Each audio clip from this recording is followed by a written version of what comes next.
오늘은 어제와 함께 연장해서 은혜의 시기 얼마나 남았는가 두 번째 시간을 좀 갖도록 하겠습니다. 마태복음 24장에 있는 말씀을 보도록 하겠습니다. 마태복음 24장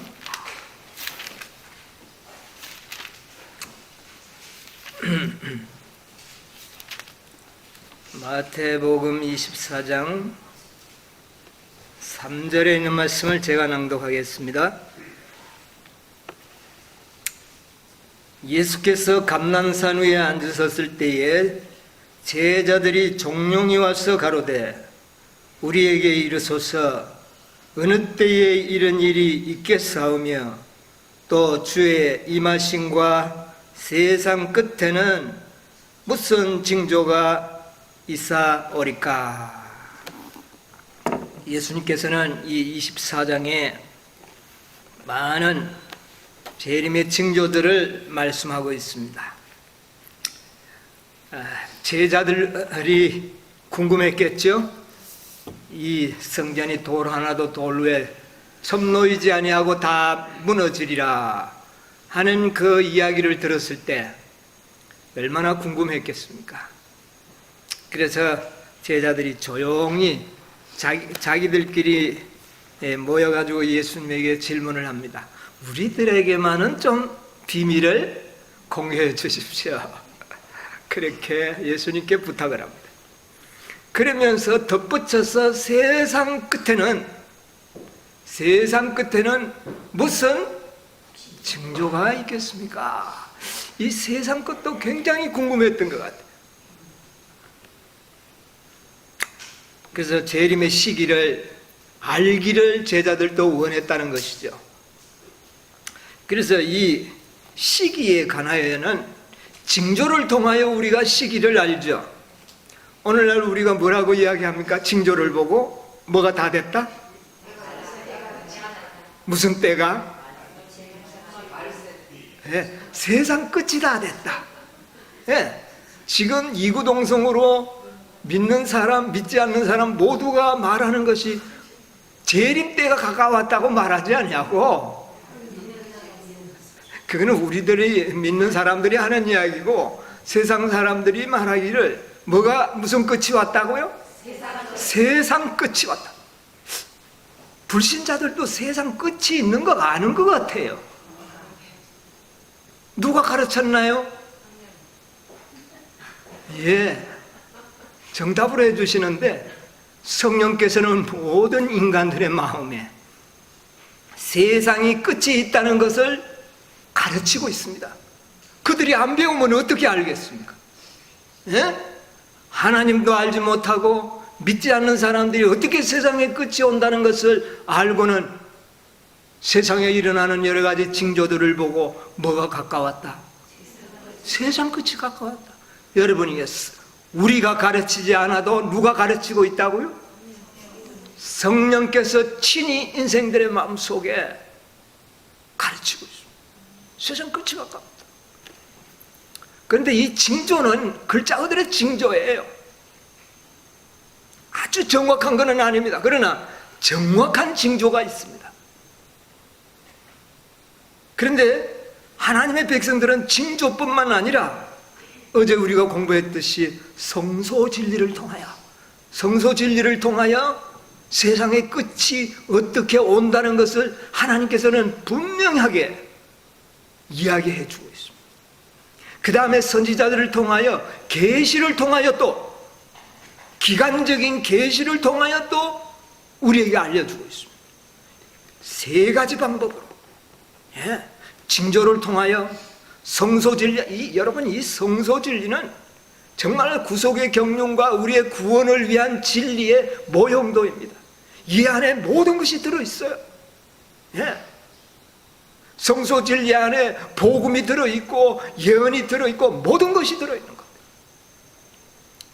그리고 이제 다니엘과 같은 요한과 같은 사랑하는 종들을 통하여 이제는 직접적으로 시기에 관하여도 말씀하고 있습니다.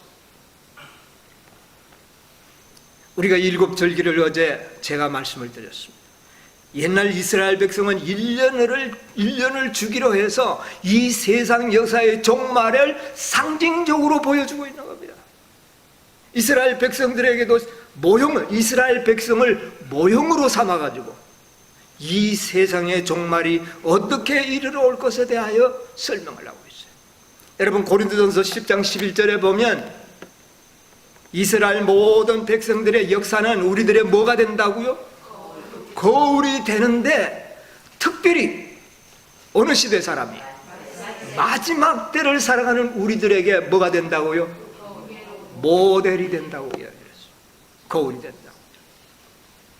여러분, 어제 우리가 연구를 했습니다. 6월절은 은혜의 왕국이 세워지는 역사를 가르쳐주는 절기였어요. 예수님이 십자가에 돌아가시면 은혜의 왕국이 세워질 거였어요. 예. 그래서 이 6월절도 실제적 유대인만 지키는 모형적인 건 문제가 아니라 실제적인 6월절이 그 모델과 동일하게 이루어지는 장면들을 우리가 다 알고 있지 않습니까? 예수님이 십자가에 돌아가시는 그날은 6월절이었어요. 예. 십자가에 죽으시는. 자, 이것은 영광의 왕국의 은혜의 왕국의 시작. 그리고 이스라엘 백성들에게는 은혜가 끝나기 몇 년 전? 7년 전. 그때부터 예수님께서는 때가 찼다.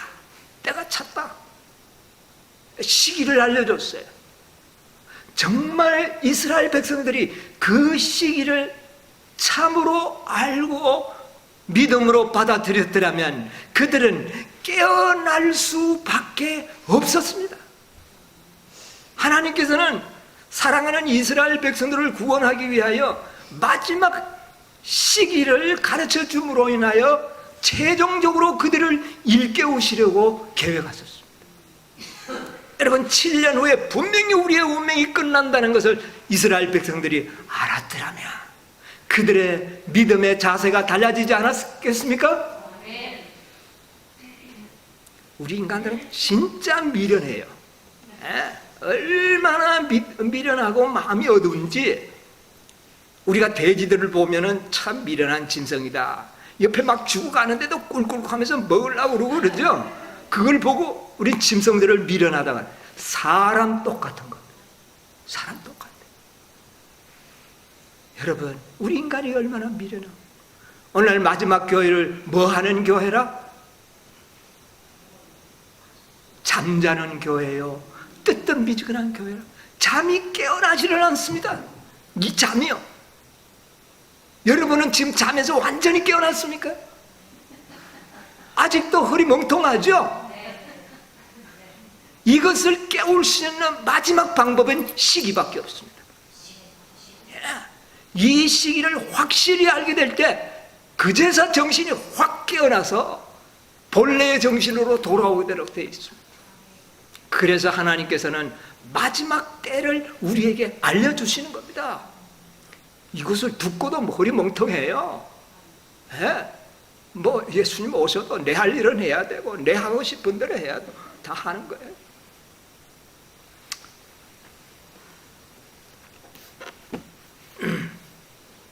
자, 그 다음에 그 마지막 절기가 대속절이 아닙니까?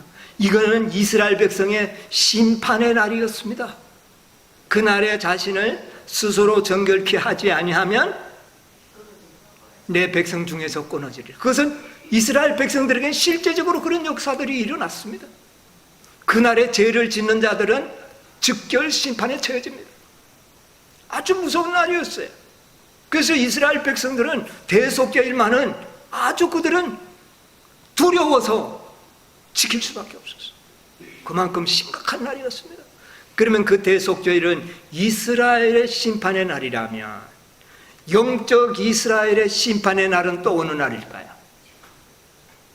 영적 이스라엘의 심판의 날은요, 역시 대속죄일입니다. 대속죄일이 모델입니다. 이게 육신적인 이스라엘 백성들의 심판의 날이었다면 실제적으로는 영적 이스라엘 백성들의 심판의 날이요, 또 이것은 나아가서 이 지구 역사의 마지막을 알려주는, 멸망을 가르쳐주는, 영광의 왕국의 시기를 알려주는 아주 중요한 절기예요. 그런데 이 절기가 어떻게 됐다고요? 실제적인 절기가 언제부터 시작이 되었다고요? 1844년, 그 1844년에 유대력의 달력 중에 대속절이 어느 날이었습니까? 10월 22일, 모형적인 대속절이었어요. 그날에 하늘에도 지성소의 문이 열린 겁니다. 이스라엘 백성들에게 그 대속죄일의 하루의 기간이 하루였어요. 하루 안에 모든 것이 결정이 나게 되죠. 실제적인 대속죄일은 1844년 10월 22일부터 얼마 기간? 여러분, 우리가 어제 공부했지 않습니까? 예언적 하루는 1년으로 계산되라고요. 예, 대속죄일 하루는 1년이에요. 그러면 실제적인 이스라엘 백성들에게 주어진 은혜의 기간은 1844년 10월 22일에서 1845년 10월 22일 날 맞춰져야 되는 겁니다, 실제적으로. 그런데 그렇게 안 됐거든요. 그러니 사람들이 정신을 못 차리는 거예요. 자, 이게 그러면 과연 그것이 믿을 수 없는 예언인가? 오늘 아침에 한번 생각을 해보자. 우리가 그 다음에 절기를 통해서도 그것을 알려줬지만, 또 선지자를 통하여 계시적인 예언의 날짜를 통하여 또 알려줬지 않습니까? 2300주야까지니 예언을 통하여 뭐가 정결함을 입으리라? 성소가 정결함을 입으리라. 성소가 정결함을 입는 날이 바로 실제적인 대속죄자.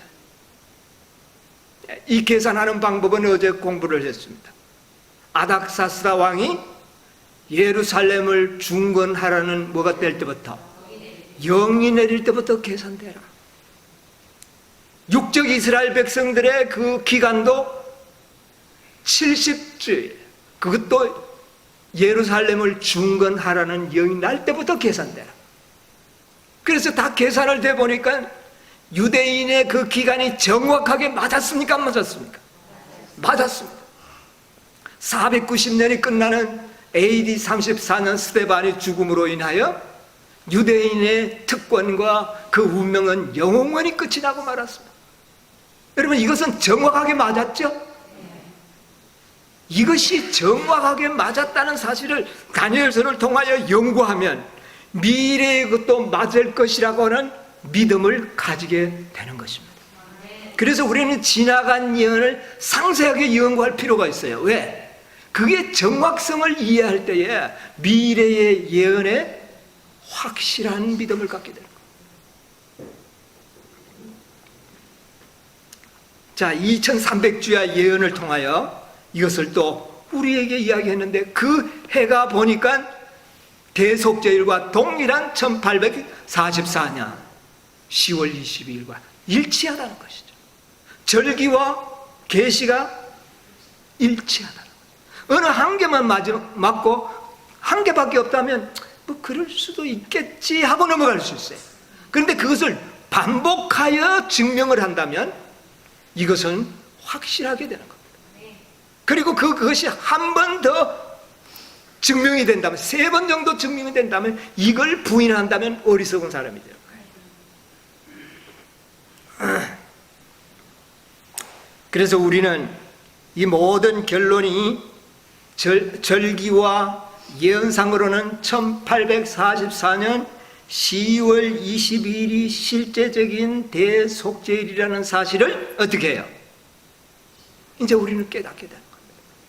그래서 이제 마지막 선지자의 계시 가운데 보니까 하늘의 성소의 문이 열려서 장면을 보는데 첫째 칸에 있던 보좌가 어디로 옮겨가는 것을요? 지성소로 옮겨가는 것을 또 보았다니까. 우리 화이트부인을 믿지 않을래야 믿지 않을 수 없는 게 성경의 놀라운 예언과 이 모든 것이 일치한 계시를 우리에게 보여서 나타내준 거예요.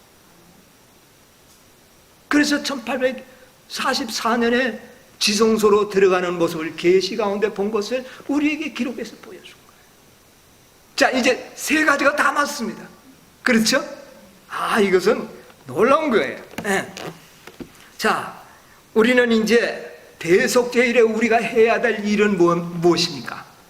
스스로 자신을 정결케 하는 것이죠. 자, 그래서 은혜의 왕국이 4년 전, 3년 반 전, 3년 전 3번이나 연속적으로 기별이 같지 않습니까? 뭐를 알리는?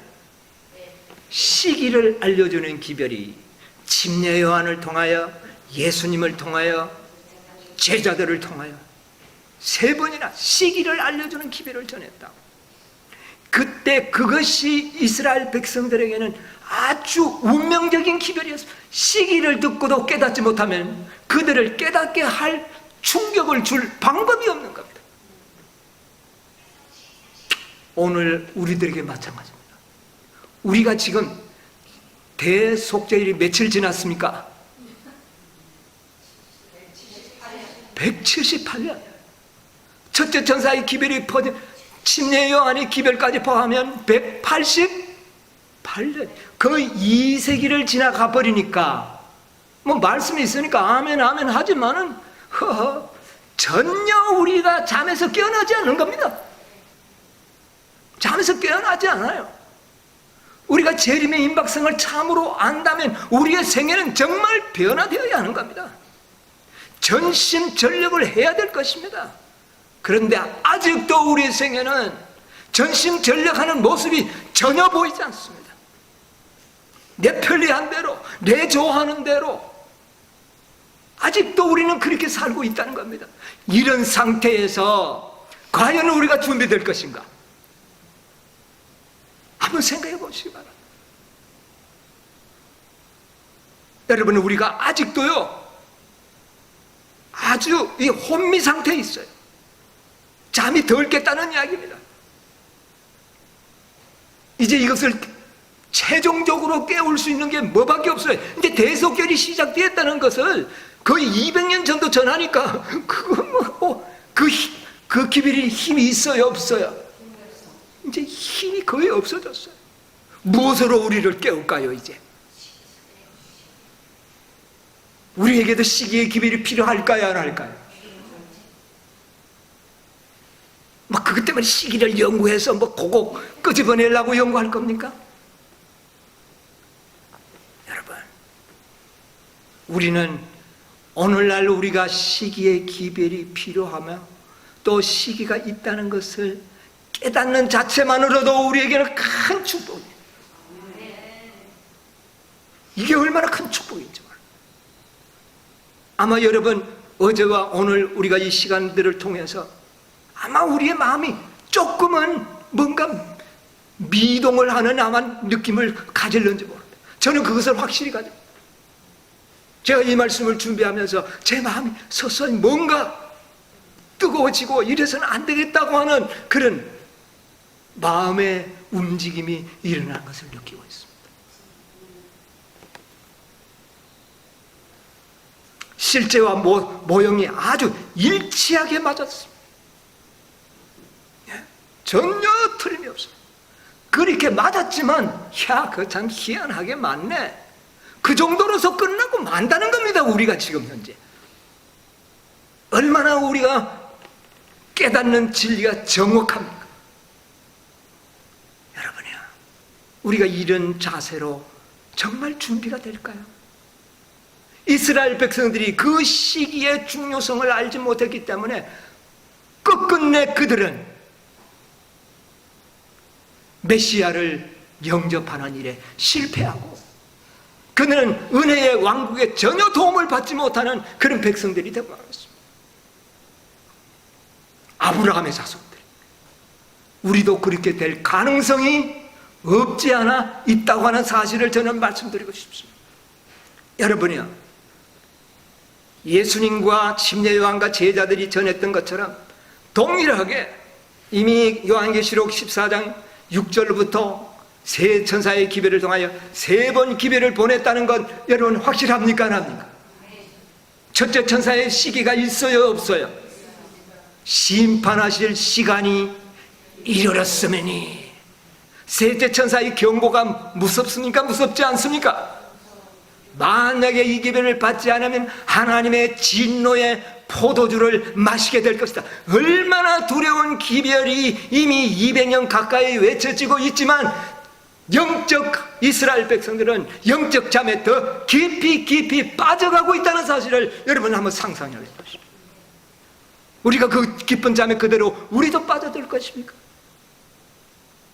이제 우리에게만이라도 주님이여 때를 분별하는 영적 안목을 달라고 기도해야 되지 않겠습니까? 종룡이 나와서 예수님, 우리에게는 좀 말씀해 주십시오. 제자들이 그렇게 이야기했어요.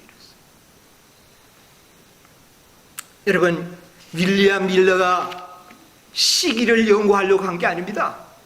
다니엘서를 연구하다가 보니 하나님의 말씀이 정말 믿을 수 있는 말씀인가? 그걸 알기 위해서는 예언을 연구할 수밖에 없었어요. 예언들이 정확하다면 성경은 믿을 수 있어요, 없어요? 있어요. 그래서 다니엘서를 연구하다가 보니까 다니엘 2장에서부터 9장까지 10장까지 쫙 연구하는데 세상의 모든 역사가 다니엘 속에 역사되어 있었다는, 계시되어 있었다는 사실을 발견하고 다니엘이 아주 깜짝 놀라버렸습니다. 그리고 최종적으로는 2300주야의 예언을 봤을 때 성소가 정결함을 이래라. 그때 당시에 윌리엄 밀러 시대에 계신 교회의 모든 진리는 성소가 정결한다는 것은 이 세상이 정결하게 되고 예수님이 오시는 것으로 그렇게 해석을 했습니다. 그래서 윌리엄 밀러는 1844년에 처음에는 3월 22일까지 오실 것이다. 그때는 날짜를 확고하게 못 박지를 않았어요. 그러나 1843년 3월 22일부터 1843년 3월 22일 1년 안에는 분명히 온다. 처음에는 그 정도의 날짜를 알고 전하기 시작했어요. 그것을 알므로 말미암아 놀라운 역사가 일어났죠. 그것을 참으로 믿는 자들은 무슨 운동이 일어났습니까?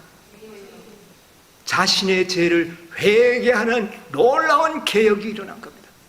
스스로 정결케 하는 일이 일어났다 그 말입니다. 여러분, 대속죄일이 있기 전에 무슨 절기가 먼저 있습니까? 나팔절. 나팔절은 왜 나팔을 불었습니까? 열흘 후에는 뭐가 있다고요? 대속절이 오니까, 우리의 심판날이 오니까 다 회개하고 그날을 우리가 정말 살아남을 수 있도록 준비하라고 하는 나팔을 부는 것이 나팔절입니다. 열흘 전에 동일하게 윌리엄 밀러가 10년 전부터 재림 기별을 전하기 시작했습니다. 그 기별을 받아들이는 사람들은 뭐 하기 시작했어요?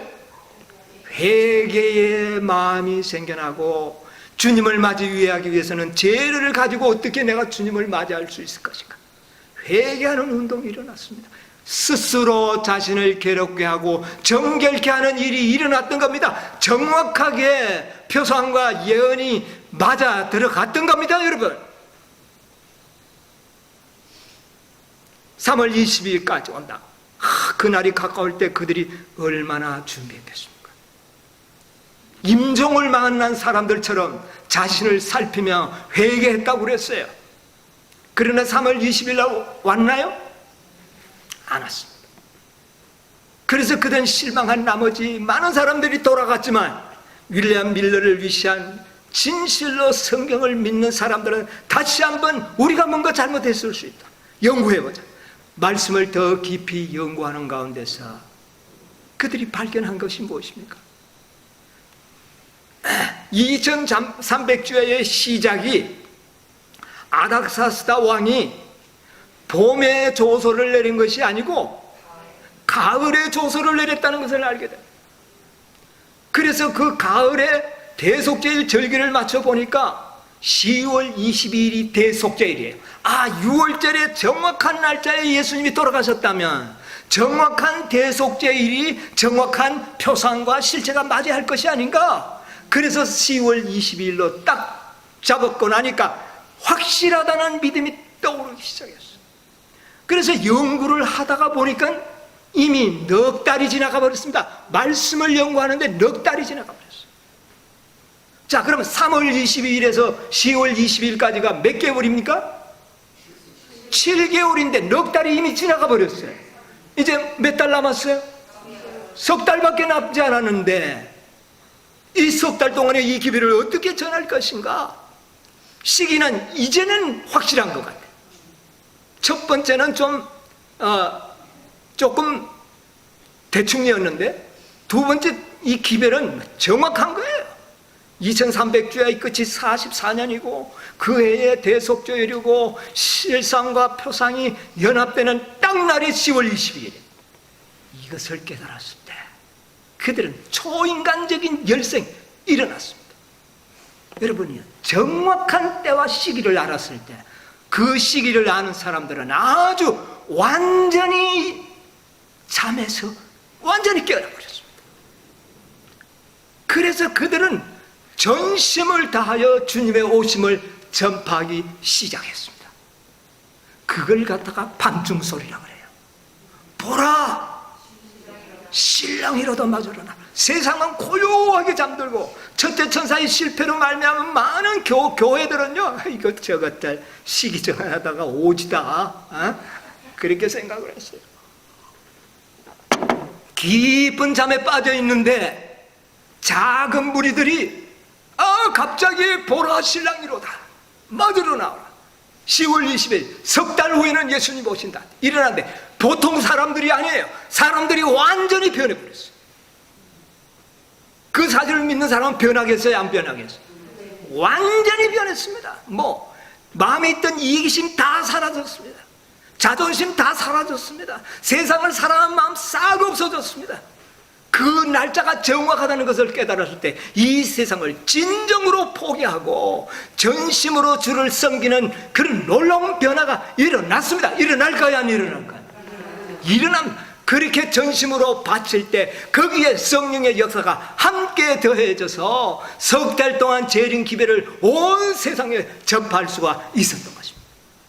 이 밤중 소리는 늦은 비의 전형입니다. 여러분, 그때 정말 놀라운 변화가 일어났던 겁니다.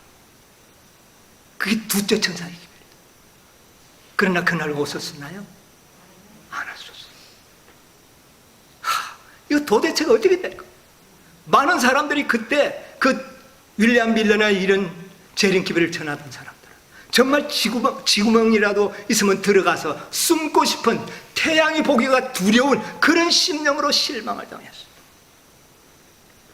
그런데요, 그런 중에서도 또 한번 연구해보자. 그동안 우리에게 역사했던 것은 그러면 사단의 역사인가? 우리의 변화된 것이 거짓인가?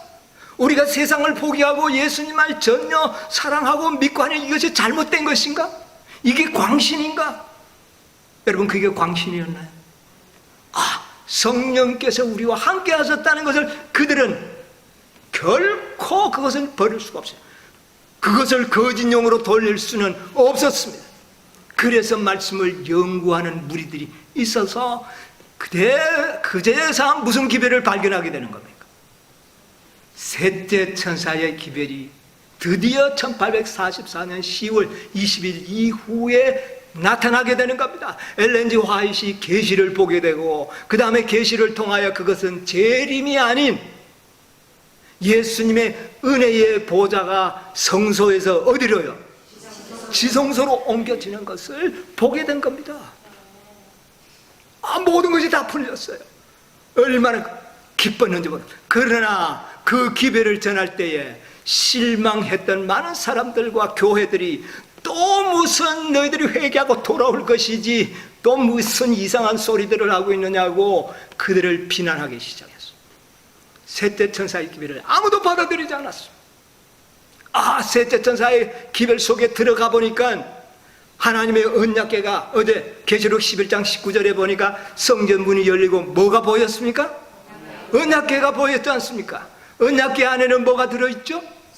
십계명이 들어있습니다. 그 십계명을 보게 되었는데 넷째 계명이 변경되지 않았다는 것을 보게 된 겁니다. 당대의 모든 교회들이 일요일을 첫째 날을 지키고 있었어요. 이것이 변경된 사실이 없다는 것이 나타난 겁니다. 여러분, 성경 어디에도 제7일 안식일이 첫째 첫날로 바뀌었다는 것은 찾을 길이 없는 겁니다. 이것을 알고 그들은 회개하면서 정말 그 안식일을 다시 받아들이는, 그래서 이사야 58장에 무너진 데를 뭐하는? 수고하는 일이 일어나는 것입니다. 여러분, 이게 셋째 천사의 기별. 그런데 우리가 조심해야 하는 일은 이것입니다. 우리가 이 셋째 천사의 기별을 통하여 지성소가 회복이 되고 율법이 회복이 되고 우리에게 다시 은혜의 기간이 주어졌다는 것을 우리 모든 재림 성도들은 알아요 이제. 그런데 거기서 끝났습니다. 그래서 그랬구나, 그래서 안 오는 게 당연하구나 하고는 그때부터 잠자기 시작했어요. 이제는 오실 때를 몰라요. 그러니까 이제 자자. 여러분, 셋째 천사의 기별을 받아들인 무리들에 의하여 오늘날 제7일 안식일 예수 재림교회가 탄생이 된 겁니다. 그전에는 안식일 교회가 없었어요. 탄생이 됐는데 재림교회가 깨달은 건 뭐냐?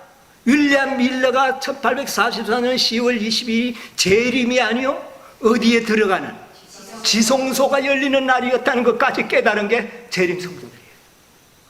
그러니까 그렇지, 이제 지성소 시대가 열렸구나, 이제 안식일만 지키면 되겠네, 그러면서 잠자기 시작했어요. 여러분이요, 셋째 천사의 기별을 믿는 많은 사람들이 첫째 천사와 둘째 천사의 기별을 잊어버리고 있는 거예요. 잠자기 시작했다. 그래서 일곱째 교회는 떳떳 미지근한 교회가 된 겁니다. 여러분, 재림교회는요 조직되자마자 잠자기 시작했어요. 얼마 지나지 않았어요.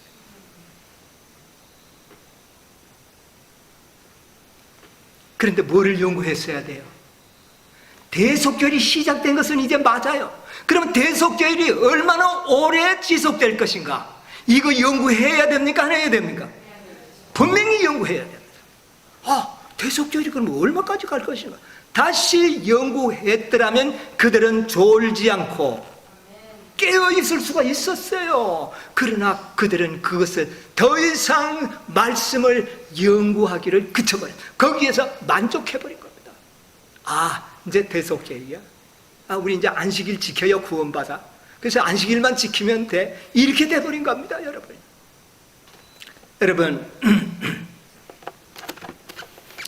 대속죄일이 기간이 얼마 지속되는 것이 원칙이라고요?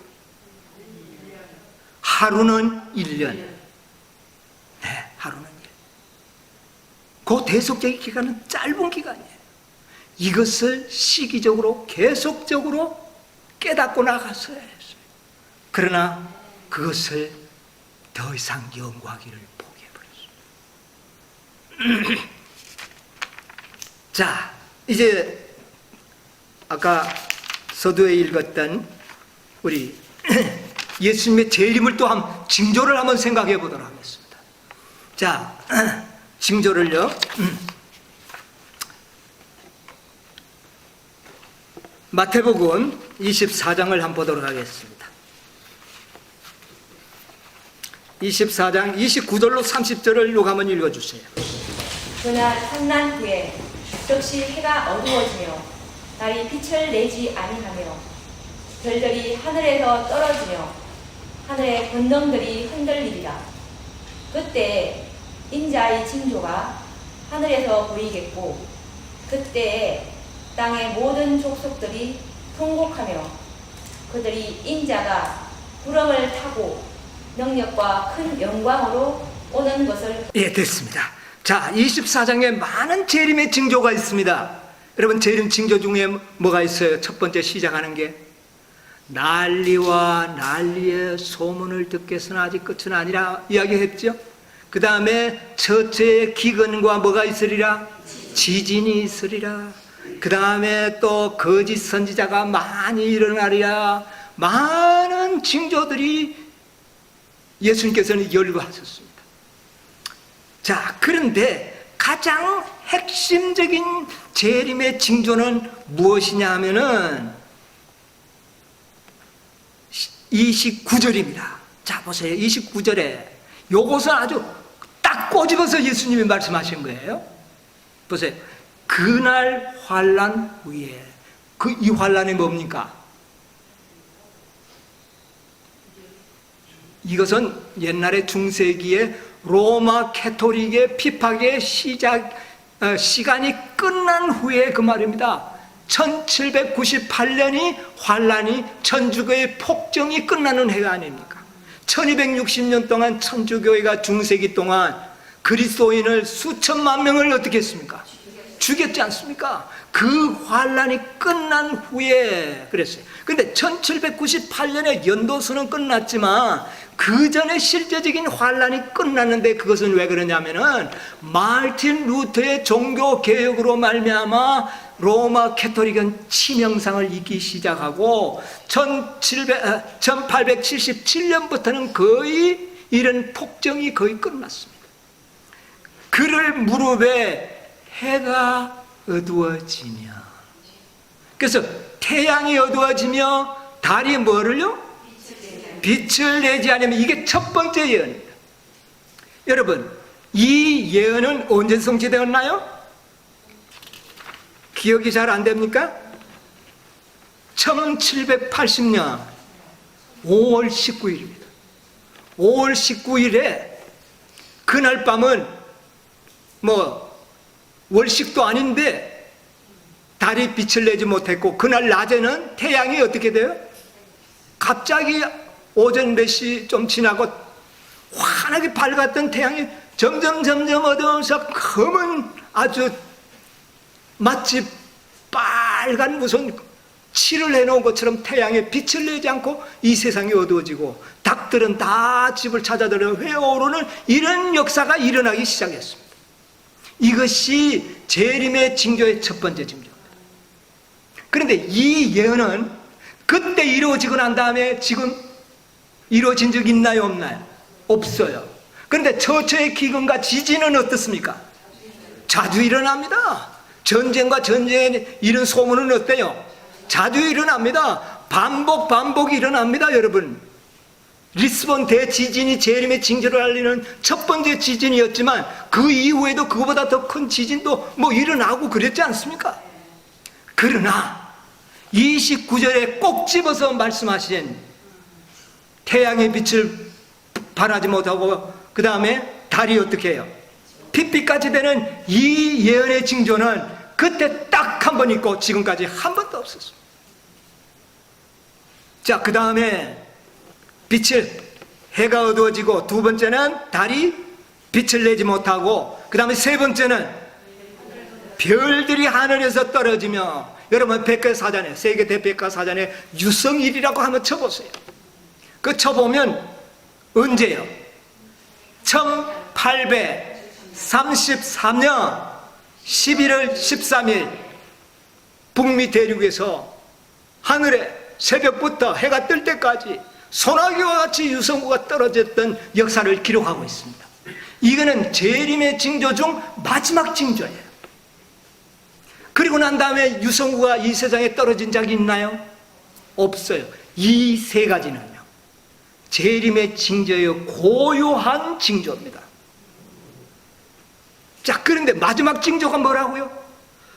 하늘에서 별이 떨어지는, 이것이 재림의 징조 중 마지막 징조예요. 자, 그리고 난 다음에는 보세요. 별들이 하늘에서 떨어지며 그 다음에는 어떤 일이 일어납니까? 하늘의 권능이 흔들린다. 이거는 재림의 징조예요. 이거는 예수님이 직접 하늘에서 오시는 징조죠. 그 다음에 그때에 뭐가 보이겠고? 인자의 징조가 보이겠고, 인자의 징조가 뭐예요? 재림하실 때 우리에게 징조가 보이는데, 손바닥만한 구름이 동쪽에서, 엘리야가 구름이 손바닥만하게 보일 때에 비가 온다는 것을 딱 알았듯이 손바닥만한 구름이 동쪽에 나타난 이것은 인자의 뭐라고요? 징조. 이제 재림 오고 있다는 겁니다. 예수님이 오고 있다는 징조예요. 자, 그 다음에 세 번째는 뭡니까? 인자가 구름을 타고 능력과 큰 영광으로 오는 것을 어떻게 해요? 보리라. 이제 그 다음에는 재림을 직접 보게 되는 겁니다. 자, 이제 보세요. 마지막 징조인 별이 떨어지고 난 다음부터는 재림의 영속성을 이야기합니까, 안 합니까? 여러분, 난리와 난리 이런 거는요, 반복되고 반복되지만 이거는 딱 한 번으로 끝난 겁니다. 한 번으로 끝난 징조예요. 별이 떨어지고 난 다음부터는 하늘의 권능이 흔들리고, 이거는 일곱째 재앙을 이야기합니다. 일곱째 재앙에 하늘의 종이 축처럼 어떻게 해요? 말리는, 이것을 말해요. 그 다음에는 손바닥만한 구름이 우리에게 보이고, 그 다음에는 인자가 천천만만의 천사들과 함께 구름을 타고 오는 이 장면이 별이 떨어짐과 함께 연속성으로 보여주고 있습니다. 그럼 시기가 가깝다는 겁니까? 짧다는 겁니까? 이거는 더 이상 시기가 없다는 거예요. 그러면서 예수님께서 하시는 말씀이 30절에 이와 같이 이 모든 것을 보고던 인자가 어떻게 해요? 곧 문 앞에 이른 줄을 알라. 여러분, 별이 떨어지고 난 다음부터는 예수님이 이제 어디 왔다는 겁니까? 문 앞에 왔다는 거예요. 시기가 긴다는 말입니까? 짧다는 말입니까? 여러분 한번 상상해 보세요.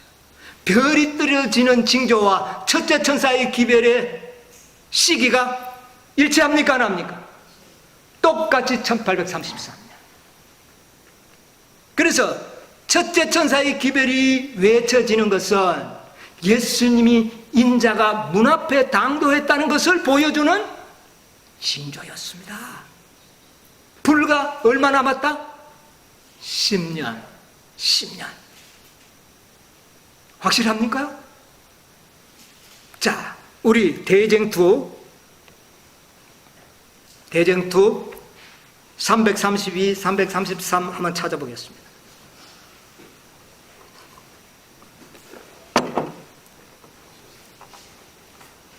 쟁투 332, 333.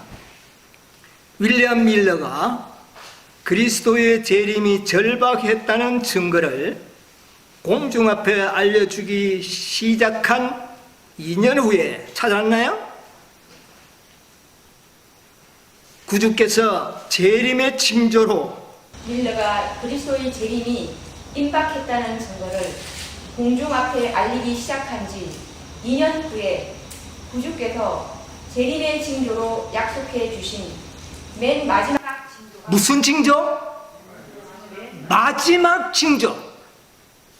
무슨 징조? 무슨 징조? 마지막 징조. 잘 기억하세요. 그냥 설정 읽고 넘어가면 안 됩니다.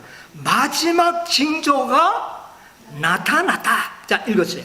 예수께서는 별들이 하늘에서 떨어지리라 라고 말씀하셨다.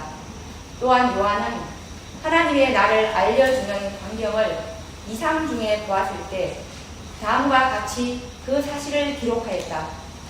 하늘의 별들이 무화과 나무가 대풍에 흔들려 선 과실이 떨어지는 것 같이 땅에 떨어지더라.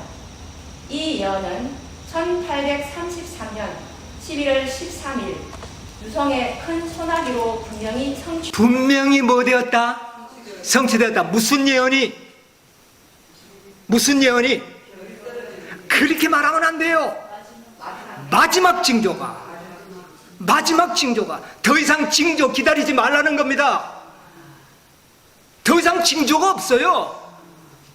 무슨 징조가 있는데요? 마지막 징조가 이미 성취되었는데. 그런데도 뭐 홍수만이나 징조네? 그거는요, 과거에 붙어 있었던 징조예요. 그렇게 생각하면 안 된다는 겁니다.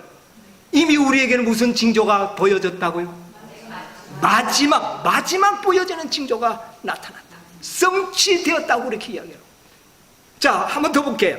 쟁터 334. 그리하여 예수님께서 당신의 제자들에게 이와 같이 너희도 이 모든 예수님께서 당신의 제자들에게 이와 같이 너희도 이 모든 일을 보거든 인자가 가까이 문 앞에 이른 줄을 알라고 말씀하신 재림의 마지막 징조는 성취되었다. 뭐라고요? 마지막 징조가 어떻게 됐다고요? 그러므로 여러분이 이제 더 이상의 징조를 보지 마세요. 왜? 징조는 어떻게 됐기 때문에 성취되어 버렸어요. 마지막 성취가 1833년 11월 13일. 이제 문 앞에 왔어요. 이제는 예수님이 오셔야 되는 겁니다. 그런데 몇 년이 지나가 버렸습니까?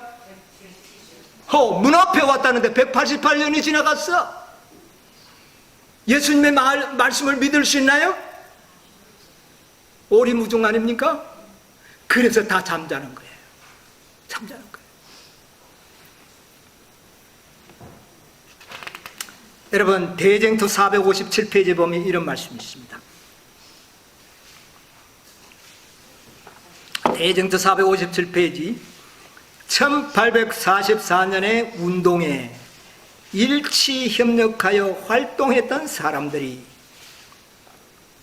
찾았나요? 1838년의 운동에 한 마음으로 협력하여 활동했던 사람들이 셋째 천사의 기별을 받아들이고 성령의 명령으로 그 기별을 전파했다면 하나님께서는 그들의 노력을 통하여 크게 역사하셨을 것이다.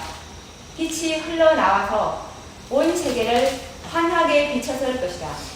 그렇게 되었다면 벌써 여러 해 전에 지상 범인들에게 대한 경고가 끝나고 마지막 사업은 완성되고 그리스도께서는 당신의 백성을 구속하시어 이 세상에 오셨을 이 세상에 어떻게 해요? 오셨을 것이다. 언제 운동이 성공했더라면 1844년에 운동이 성공했더라면 예수님이 이미 오셨을 것이다. 무엇에 근거해서 하위 선지자는 이런 말씀을 했을까요? 그냥 대충 그냥 겁주기 위해서 한 말입니까? 근거가 있어야 되는 거예요. 무슨 근거? 마지막 징조가 나타났습니다. 대속죄일이 이르러 왔습니다. 다니엘 선지자의 모든 예언이 성취되었습니다. 대속죄일은 1년입니다. 1년이 끝나면 은혜의 기간이 끝납니다. 은혜의 기간이 끝나면 야곱의 환난과 7재앙이 있습니다. 이거 지나면 그 다음에는 누가 오시는 겁니까? 몇 년입니까? 몇 년 정도만 되면? 제가 계산을 해보니까 1847년 봄이 되기 전에 예수님은 오셨다 그 말입니다. 정확한 계산이에요. 1847년 전에 오셔야 되는 거예요. 봄이 되기 전에 와야 하는 겁니다. 때가 찼고 몇 년 남았을 때 예수님이 말씀하셨습니까? 유대인들에게 3년 반이죠. 제자들이 외쳤을 때는 몇 년이죠? 3년. 여러분, 셋째 천사의 기별이 전해지고 여러분 3년밖에 남지. 횟수로 3년 남았고 실제적으로는 2년 몇 개월 남았어요. 그러면 예수님이 정상적이 되었더라면 예수님은 오셨을 것이다. 이 말이 맞습니까? 틀립니까? 맞습니다. 오셨을 것이에요. 자, 이 말을 한 번만 하신 것이 아니라 가룟배경 기별 68쪽에 보면 이런 말씀이 있습니다. 만일 재림 신도들이 1844년에 큰 실망 이후에 저의 믿음을 지키고 연합의 정신으로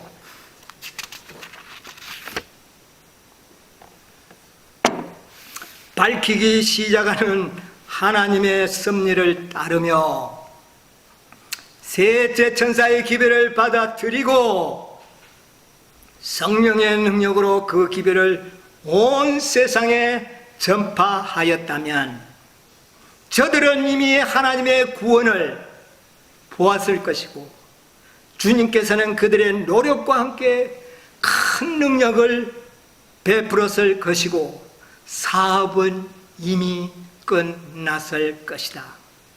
그리스도께서는 즉시 보상을 받아야 할 당신의 백성을 영접하기 위하여 오셨을 것이다. 언제 기별을 받아들였더라면 1844년 새 천사의 시기에 기별을 받아들였더라면 오셨을 것이라는 것입니다. 자, 근거가 확실한 말씀입니까? 아닙니까? 분명히 그렇게 이것이 하나님의 본래의 계획이었다 그 말입니다. 이것을 여러분 아셔야 돼요. 하나님의 본래의 계획이 1888년이 지나가고 178년이 지나가는 것이 하나님의 뜻이 아니었다는 겁니다. 언제 오시는 것이요? 이들이 받아들였더라면 제가 계산했을 때는 1847년 봄이 되기 전에 오셨다. 그러니까 엘렌 화이트도 받아들였더라면 이미 예수님은 오셨을 것이다.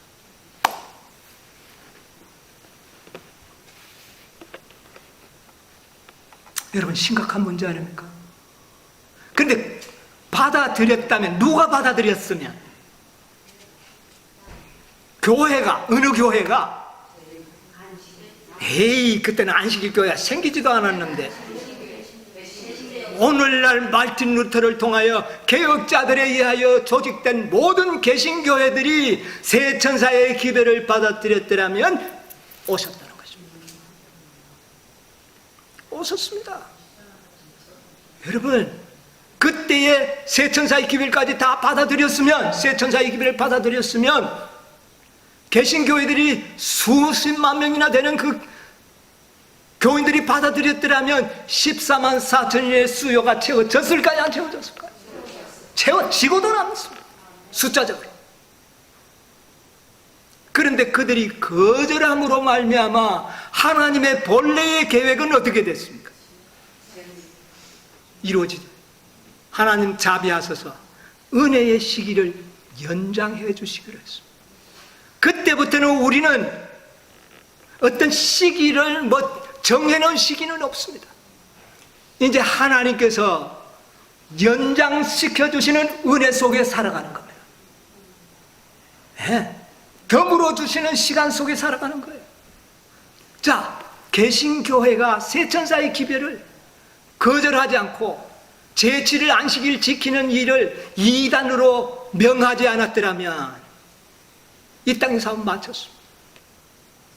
그런데 그 기별을 받아버린 소수의 무리들이 이제 이것을 연구하고 발전시켜서 조직된 교회가, 그때부터 조직된 교회가 제7일 안식일 예수 재림교회. 수요가 얼마 되지 않았어요. 새 천사의 기별을 받아들인 자들이 얼마 되지 않았어요. 그러니까 맞출 수 있어요, 없어요? 맞출 수 없는 겁니다. 여러분, 분명히 하늘 농부께서는요, 구속의 열매가 몇 명이 되어야 된다고요? 14만 4천, 열매가 14만 4천이 되면 추수하러 올라가는 거예요. 그런데 그때부터 열매가 맺히기 시작했습니다. 그래서 열매는 개수되기 시작한 겁니다. 한꺼번에 추수를 할 수가 없었어요. 여러분, 예수님은, 우리 하나님은 자비하셔서 한 알갱이도 내버리지 않으신다. 이제 추수 때가 되었는데 전체는 아니고 다 쭉정이가 돼버렸어요. 그러나 간혹 이런 알갱이들이 있어요, 없어요? 그것을 모으시는 하나님이셔요. 그게 14만 4천. 그래서 제7일 안식일 예수 재림 교회에 의하여 새 천사의 기별이 전해지면서 있는데 하나님께서는 그들에게 한 세대를 연장해 주셨습니다. 기한을 1차적으로. 한 세대가 지나가면, 인간 한 세대는 40년을 이야기합니다. 1844년에서 40년이 지나니까 몇 년입니까? 1888년에 어떤 사건이 일어났어요? 다시 한번 사자를 보내는 일이 일어나죠. 그것이 계시록 18장에 또 다른 천사가 하늘에서 내려와서 셋째 천사를 돕는 그런 역사가 일어난 겁니다. 한 세대를 하나님께서 연장시켜 주셨어요. 이것은 기한을 정해서 발표하지는 않았어요. 그냥 사자를 보냈을 때 받아들이면 그때 뭐 할 수 있었어요? 그때의 재림교회가 더 연구하면서 우리의 시기가 이렇게 언제까지 은혜 주어질 것인가? 그들이 연구하고 연구했더라면, 그 기회를 그렇게 해서 받아들였더라면 뭐라고 기록되어 있습니까? 우리는 2년 후에, 동일하지 않습니까? 1844년은 또 2년 후에 오셨을 것이고, 1888년에도 몇 년 후에? 2년 후에 오셨을 것이고, 한 세대를 얘기해줬어요. 그런데 1888년에서 지금 몇 년이 지나갔습니까?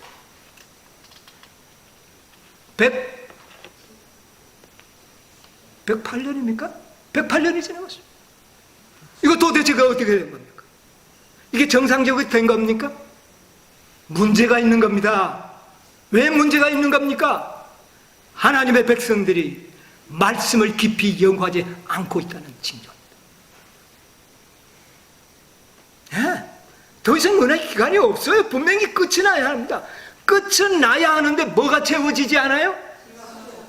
14만 4천인의 수요가 안 채워지는 겁니다. 사단의 방해 공작에 의하여. 하나님의 교회라고 하는 교회들이 이단이라고 그러지요. 그 다음에 뜨뜻미지근해 버렸지요. 이런 상황 속에서 어떻게 14만 4천인의 수요가 차겠습니까? 교회가, 하나님의 교회라고 자칭하는 교회들이 14만 4천인의 진리를 완전히 다 묵살시켜버려요. 도무지 이 숫자가 채워질 수가 없어요. 연장되고 있는 겁니다. 하나님께서는 이 숫자가 채워져야 오시는 거예요. 초기문제 277쪽이 그랬죠? 한 천사가 돌아와 14만 4천인의 수요가 채워졌다는 보고를 하자마자 예수님은 중보의 향로를 어떻게 했어요? 내려놔 버립니다. 다 이루었다. 십자가에서 다 이루었다고 예수님이 친히 말씀하셨던데, 이제 마지막 대제사장으로서의 사업도 이제는 다 마친 겁니다. 여러분, 십자가에서 다 이루어진 것은 예수님이 양의 직분을 다 마친 겁니다. 양으로서의 직분을 마쳤어요. 그 다음에 마지막 14만 4천인의 수요가 차고 난 다음에 다 마쳤다고 하는 것은 대제사장의 사업으로 다 마쳤다는 겁니다. 그러면 이제 예수님은 왕의 옷을 입고 영광의 왕이 되어서 이 땅에 다시 오시는 것입니다. 그런데 수요가 찹니까? 안 찹니까? 안 차고 있는 거예요. 지금 188년이 지나가고 178년이 지나는데 이게 차질 않아. 그러나 채워지는 건 사실. 한 영혼, 한 영혼, 한 알갱이 예수님께서는 인침받은 영혼들을 모으고 계시는 거예요. 그런데 시간은 지나갑니다. 자, 얼마간 연장될까요? 얼마간 연장될까요? 여러분 모르지 않습니까? 이게 잠자고 있는 요인이라는 것입니다. 이제 하나님께서는 답답한 나머지 때를 알려주시려고 하는 겁니다. 이제 때가 되었습니다. 더 이상 하나님의 은혜의 한계가, 인내의 한계가 채워지는 순간이 오고 있다고 말합니다. 더 이상 연장시켜 줄 수 없는 그 시간의 때가 지금 이르러 오고 있는 겁니다. 이것을 불신자들이 느끼고 있는 겁니다. 이 세상의 모든 상황들을 보면서 세상에 뭐가 왔다? 끝이 왔다. 믿지 않는 사람들이 알고 있어요. 옛날 노아 홍수 때에 짐승들이 알고 방주에 탔지만 인간들은 노아 식구 8명 외에는 타지 않았습니다. 이상한 느낌을 다 깨달았지만 짐승들은 알고 질서정연하게 방주 속으로 들어갔는데 사람들은 타지 않았어요. 이게 인간들이에요. 교만하고 아주 자존심 강한 이 인간들은 하나님의 말씀을 믿어야 되는데 믿고 싶은데도 안 믿어요. 이게 인간들이. 여러분, 방주가 문이 닫힐 때가 있었습니까? 없었습니까? 미리 알려줬어요? 안 알려줬어요? 알려줬. 120년까지라 분명히 알려줬습니다. 그러나 인간들이 들어갔습니까? 믿지 않는 자들은 들어가지 않았어요. 여러분, 마지막 이 세상의 종말의 시기를 당신의 제자들에게 알려주지 않겠습니까? 이것을 아는 것은 우리의 특권이에요. 우리의 특권입니다. 네.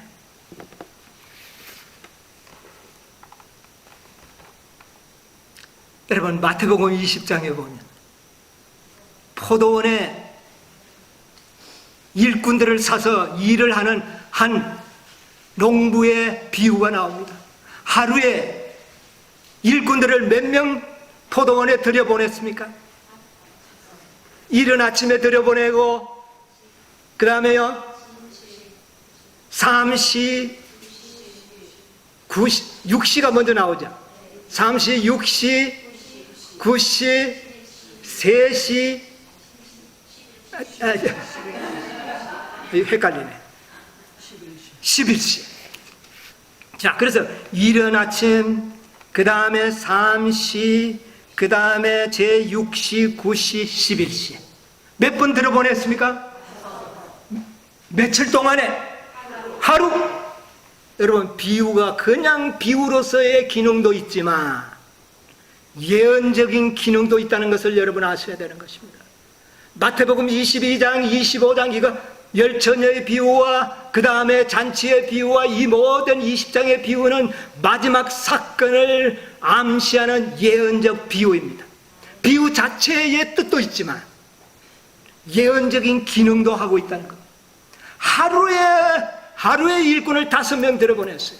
그 하루는 바로 대속죄일의 하루입니다. 대속죄일의 하루. 대속죄일의 하루의 사업을 마치기 위해서 이른 아침에 어떻게 했어요? 일꾼을 들여보냈습니다. 아, 안 될 것 같아요. 또 어떻게 합니까? 3시에 또 나가봤어요. 또 일꾼 들여보냈어요. 그 다음에 9시, 그 다음에 마지막이 몇 시? 11시. 11시가 됐을 때는 이제는 일할 시간이 얼마밖에 안 남았어요? 이제는 마쳐야 할 일의 시간이 1시간 남았을 때 일꾼이 들어갔어요.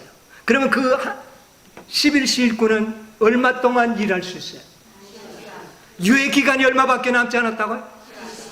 여러분, 이것은 매우 의미가 있습니다. 분명히 더 이상 연장될 수 없는 은혜의 시기에 한계점이 이르렀다는 사실을 5째 일꾼을 통하여 보여준 겁니다. 여러분 보세요. 첫째 천사의 시기가 있었습니다. 심판하실 시간이 이르렀다. 그런데 이 첫째 천사의 시기가 셋째 천사와 이 기별을 연합하고, 자, 그 다음에 5째 천사의 기별 속에 뭐가 나타납니까? 시기가 나타납니다. 얼마 남았다고요? 1시간 남았다. 시기가 있어. 그래서 첫째 천사에게 시간이 있었고 마지막 천사에게도 시간이 있어요. 여러분, 이게 좀 심각한 문제 아닙니까? 첫째 천사는 남아있는 것이고 그 다음에 5째는 한계의 시간을 이야기해요. 더 이상 이것은 연장될 수 없는 한계점이에요. 여러분, 이것은 매우 중요합니다.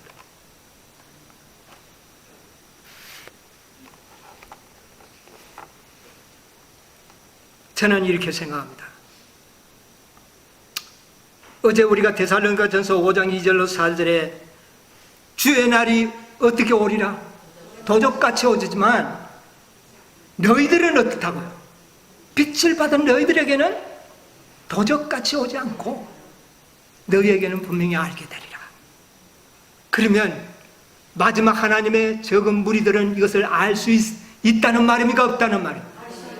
날과 시간의 어떤 그런 디테일한 시간은 아니지만 정확한 때는, 시기는 알 수 있다는 것을 암시하고 있는 것입니다.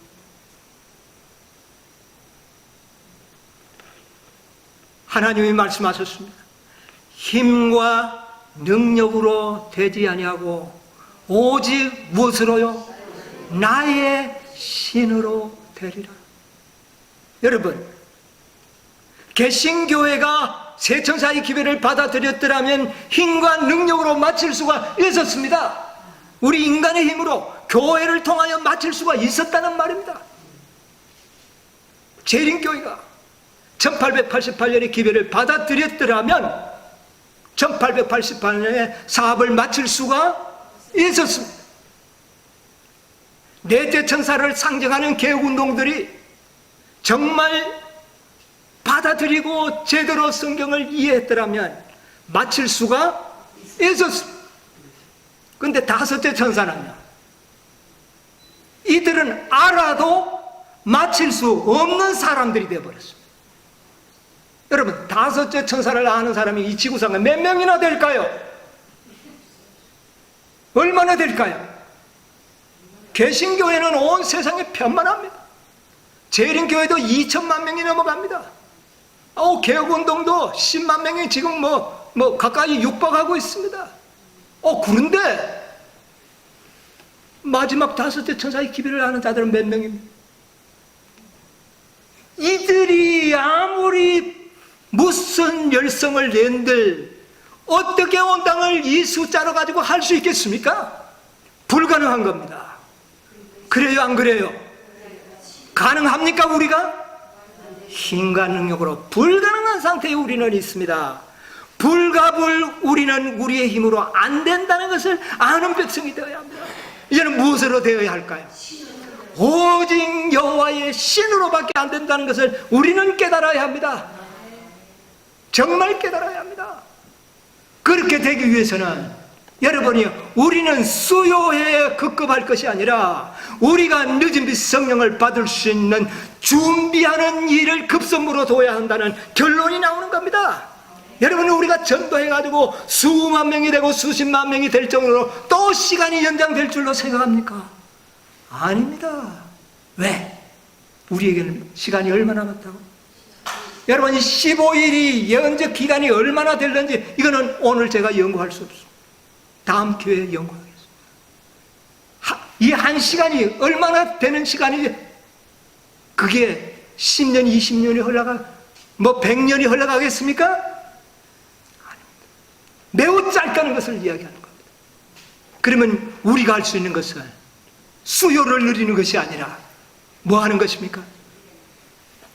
여러분과 제가 성령의 도구가 되는 것입니다.